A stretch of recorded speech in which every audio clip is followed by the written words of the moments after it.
مجھ پر ایک مرتبہ درود پاک پڑھا، اللہ عز و جل اس پر 10 رحمتیں بھیجتا ہے اور اس کے نامہ اعمال میں 10 نیکیاں لکھتا ہے۔ صلو علی الحبیب صلی اللہ تعالی علی محمد صلی اللہ علیہ وآلہ وسلم۔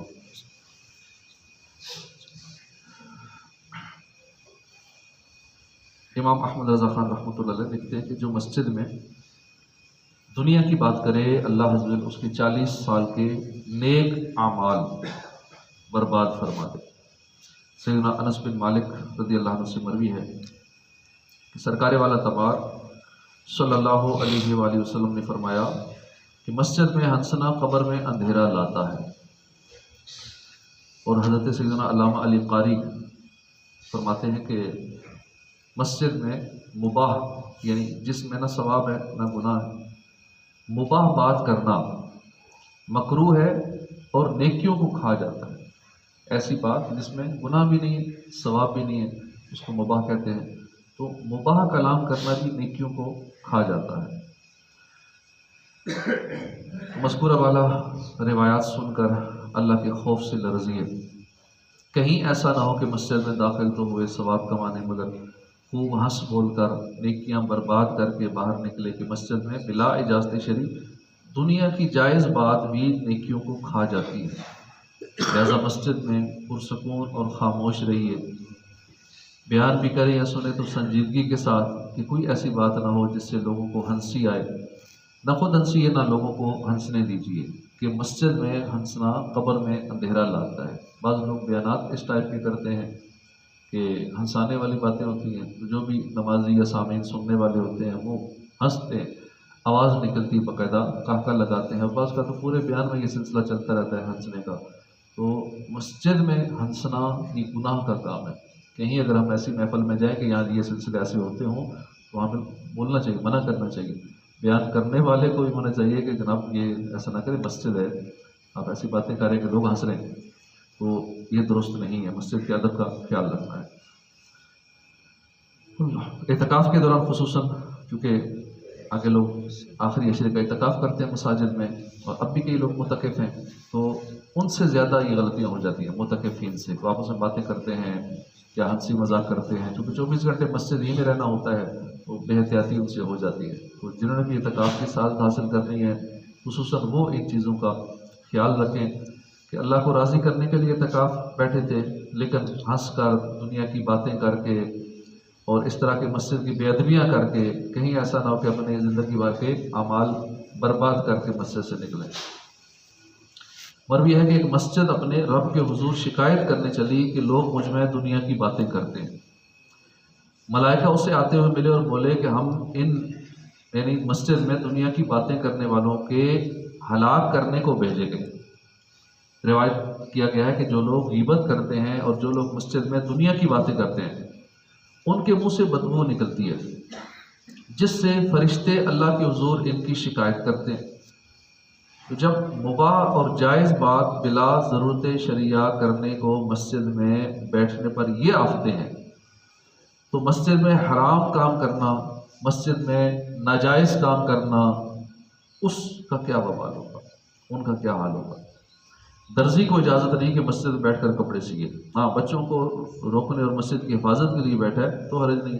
اسی طرح کاتب یعنی لکھنے والے کو مسجد میں اجرت پر کتابت کرنے یعنی لکھنے کی اجازت نہیں ہے۔ مسجد کے اندر کسی قسم کا کوڑا یعنی کچرا ہرگز نہ پھینکیں۔ سیدنا شیخ عبداللہ محدث دہلوی رحمۃ اللہ علیہ جذب القلوب میں نقل کرتے ہیں کہ مسجد میں اگر خس یعنی معمولی سا ایک تنکا یا چھوٹا سا ایک ذرہ، خاک کا ذرہ، اگر خس بھی پھینکا جائے تو اس سے مسجد کو اس قدر تکلیف پہنچتی ہے کہ جس قدر تکلیف انسان کو اپنی آنکھ میں ایک معمولی سا ذرہ، مٹی کا ذرہ، ریت کا ذرہ پڑ جائے، چھوٹا سا ایک خس پڑ جائے، تنکا پڑ جائے آنکھ میں، کتنی بے چینی ہو جاتی ہے۔ تو جب مسجد میں بھی ایسی کوئی چیز کو پھینکتا ہے، چاہے تنکا ہو یا ریت کا ذرہ ہو، مٹی کا ذرہ ہو، تو مسجد کو بھی ایسے ہی اس سے تکلیف ہوتی ہے۔ مسجد کی دیوار، اس کے فرش، چٹائی یا دری کے اوپر یا اس کے نیچے تھوکنا، ناک سنکنا، ناک یا کان میں سے میل نکال کر لگانا، مسجد کی دری یا چٹائی سے داغا یا تنکا وغیرہ نوچنا، یہ سب شرعاً ممنوع ہے۔ ضرورتاً مسجد کے اندر اپنے رومال وغیرہ سے ناک پونچھنے میں مذائقہ نہیں ہے۔ مسجد کا کوڑا کچرا جھاڑ کر کسی ایسی جگہ نہ ڈالے جہاں بے ادبی ہو، کیونکہ مسجد کا کچرا یا مسجد کی مٹی یا مسجد کے تنکے یہ بھی بڑے ادب و احترام والی چیزیں ہیں، ان کو بھی عام گندگی میں کچرے میں نہیں پھینکنا چاہیے۔ اور مسجد کی صفائی کرنا بہت بڑی سعادت ہے، کیونکہ امیر علیہ السلام ایک وظیفہ بتا رہے تھے ایسے لوگوں کے لیے جن کی شادی نہیں ہوتی، شادی میں رکاوٹ ہے، بندش ہے یا کوئی مسئلہ ہے، شادی نہیں ہو رہی کسی وجہ سے، تو وہ مسجد کی صفائی کیا کریں، ان سے شادی ہو جائے گی۔ مسجد میں جھاڑو دینے سے، صفائی کرنے سے انشاءاللہ ان کی شادی ہو جائے گی۔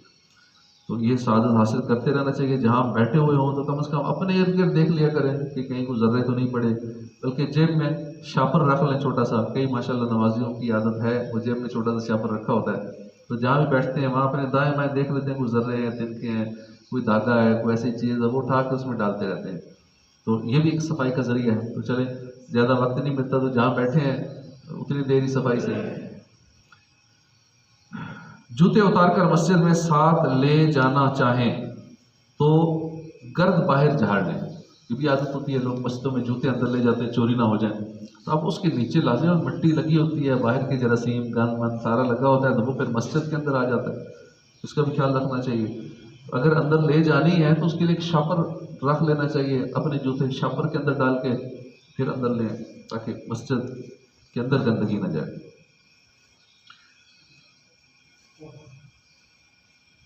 وضو کے بعد پاؤں وضو خانے ہی پر خشک کر لیجیے۔ گیلے پاؤں سے مسجد کا فرش گندا اور دریاں میلی ہو جاتی ہیں۔ کئی لوگ وضو کر کے آتے ہیں تو اسی طرح گیلے پاؤں اندر آتے ہیں، بلکہ ترکی میں تو یہ رواج ہے کہ کوئی بھی بندہ بغیر جرابیں پہنے مسجد میں داخل، کوئی غلطی سے ہو جائے ایسا کہ اس نے جرابیں نہیں پہنی ہوئی اور مسجد میں آ گیا تو لوگ بڑے حیرت سے دیکھتے ہیں کہ اس نے پتہ نہیں اتنی بڑی غلطی کر دی، عجیب و غریب شخص ہے یہ، تو سارے لوگ اسے دیکھ رہے ہوتے ہیں، اسے کہتے ہیں باقاعدہ کہ آپ واپس جاؤ، جرابیں پہن کے مسجد کے اندر۔ اب اس میں کئی حکمتیں ہوں گی، ایک تو صفائی ستھرائی کے حوالے سے ہوگا، اور پھر یہ بھی ہو سکتا ہے کہ جو گیلے پاؤں، تاکہ وہ لوگ گیلے پاؤں اندر داخل نہ ہوں مسجد کے اندر، وضو کے پانی کے قطرے گرانا یا وہ پانی اندر گرانا یا گیلی حالت میں اندر آ جانا، اعضاء ابھی تر ہوں، جیسے پاؤں تر ہیں اب اندر آئے تو وہ تری اندر لگ جائے گی مسجد میں، ان چیزوں سے بچانا ہی مقصود ہوگا۔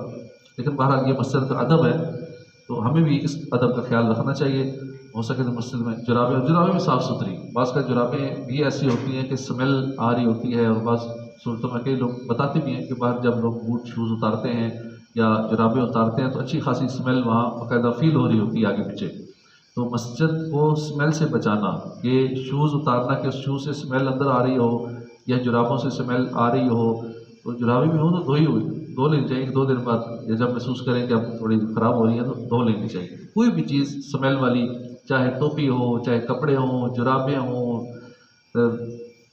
جسم کا کوئی بھی حصہ ہو، کہیں سے بھی سمیل نہ آ رہی ہو، کپڑے بھی صاف، بدن بھی صاف، سر کے بال بھی صاف، سر کے بالوں سے بھی بعض لوگ ایسا کرتے ہیں وہ تیل لگاتے رہتے ہیں تو اوپر ہی وہ دھوتے بھی نہیں ہے تو سمیل اکٹھی ہوتی رہتی ہے، اگر کوئی سونگے قریب آ کے تو محسوس ہوتا ہے۔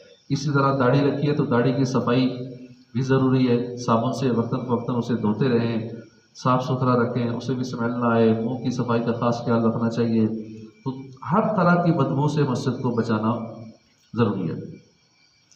مسجد میں دوڑنا یا زور سے قدم رکھنا جس سے دھمک پیدا ہو تو یہ منع ہے۔ کئی لوگ چل کے آتے ہیں تیز تیز کہ جماعت نکل نہ جائے، رکعت نکل نہ جائے، باقاعدہ قدموں کی آواز آ رہی ہوتی ہے، تیز تیز چل رہے ہوتے ہیں، جس سے دھمک محسوس ہو رہی ہوتی ہے، یہ چیز منع ہے۔